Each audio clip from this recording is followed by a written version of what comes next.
ஏற்காடு வந்தீங்கன்னா இந்த பேர்ட்ஸ் பார்க்க கண்டிப்பா நீங்க விசிட் பண்ணி பாருங்க. இந்த மாதிரி எக்ஸாட்டிக்கான பேர்ட்ஸ்க்கெல்லாம் கூட உங்க கையில வச்சே நீங்க ஃபீட் பண்ணலாம். பேர்ட்ஸ் எல்லாம் நம்ம மேல ஏறி உட்கார்றப்போ அதோட ஃபீல்ஸே வேற மாதிரி இருந்துச்சுங்க. இந்த பேர்ட்ஸ் பார்க்குள்ள மக்காவ், கான்யோர், டுக்கன் அப்படின்னு சொல்லிட்டு இன்னும் எக்கச்சக்க பேர்ட் வெரைட்டிஸ் எல்லாம் இருந்துச்சுங்க. சோ உங்களுக்கு பேர்ட்ஸ் பிடிக்கும்னா இது ஒரு ஹெவனே சொல்லலாம். இங்க பேர்ட்ஸ் மட்டும் இல்லாம சில அனிமல்ஸ் எல்லாம் கூட இருந்துச்சுங்க.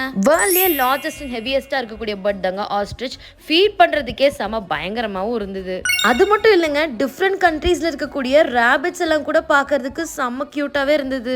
அட இந்த மங்கி பேரு பாக்கெட் மங்கியமாங்க, குட்டியா செம கியூட்டாவே இருந்தது. அது மட்டும் இல்லாம கோட்ஸ்ல கூட இவ்ளோ வெரைட்டியாவும் அழகழகான கோட்ஸ் இருக்குன்றதை இங்க தாங்க நான் பார்த்தேன்.